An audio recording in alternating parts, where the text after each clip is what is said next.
Dear student, इस SIC online class में आप लोगों का ये अंग्रेज़ी का आप लोगों का क्लास है। हम लोग प्रोज का पहला लेसन रहे थे, द लास्ट लेसन, जिसमें 4-5 पार्ट में कुछ पढ़ चुके हैं। उसके आगे की कहानी आज हम लोग पढ़ते हैं।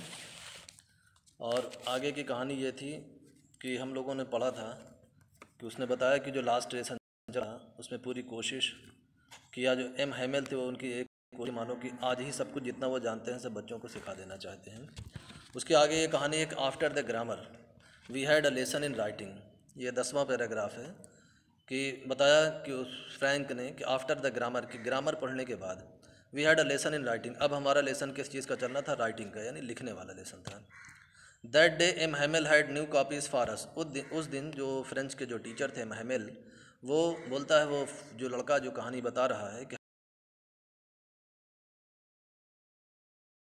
हमारे लोग written in a beautiful round hand, और जिसमें बड़े खूबसूरत राउंड हैंड में ऐसे गोल गोल उसमें जो है लच्छेदार खूब बढ़िया था। लिखा क्या था?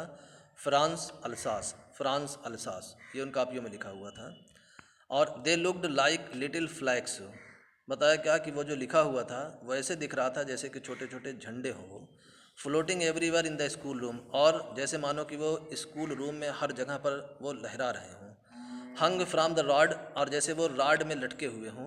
At the top of our desk, हमारे डेस्क के ऊपर, मतलब ऐसी फीलिंग उसने कहा कि इस तरह से माहौल था वहाँ पर।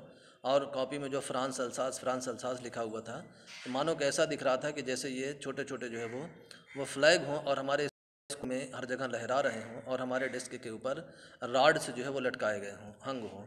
You are to have seen, कहा अगर तुमने देखा होता, आप लोगों ने देखा होता, पढ़ने वाले को नहीं बोलता है कि हर कोई किस तरह से अपने अपने काम में जुट गया था।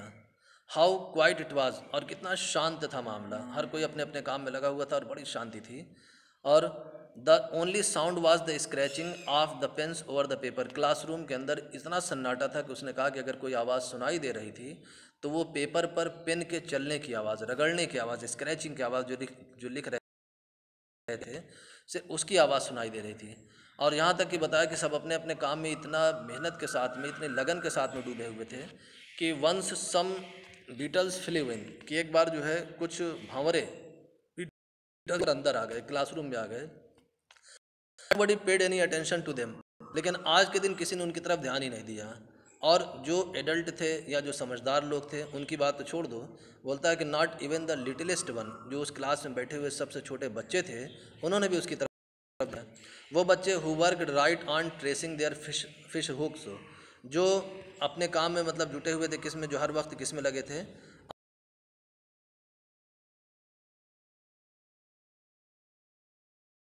अपने जो फिश हुक्स बनाने में, फिश हुक्स मतलब जो मछली मारने वाला जो कांटा होता है, कटिया होता है, उसको बनाने में, उसको ट्रेस करने में वो जुटे हुए थे। और इस तरह से वो उसको बनाने में जुटे थे मानो कि as if that was French too, क्योंकि ऊपर बताया था कि उन्होंने अपनी कॉपी में फ्रांस अल्सास जो है कैसे लिखा था? राउंड हैंड में, और जो फिशिंग जो हुक होता है वो भी राउंड होता है। तो इसलिए बताया कि वो बच्चे अपने अपने उसमें कॉपी में ट्रेसिंग में इस तरह से जुटे हुए थे कि मानो कि वो भी जो है वो भी उनके लिए वो फ्रेंच हो, वो भी फ्रेंच की हैसियत रखती हो। और on the roof the pigeon could very low, और छत के ऊपर उसने बताया कि जो कबूतर थे वो बहुत धीरे धीरे बोल रहे थे। And I thought to myself, और बोलता है कि मैंने अपने मन में सोचा कि will they make them sing in German even the pigeons, सोचता है कि क्या ये जर्मनी के जो लोग हैं, ये लोग इन कबूतरों को भी जर्मन भाषा में बोलने के लिए करेंगे। ये इस वीडियो में ये पैसेज 10 हम लोगों का कंप्लीट होता है। अब अगला पैसेज हम लोग यानी अगले वीडियो में पढ़ेंगे।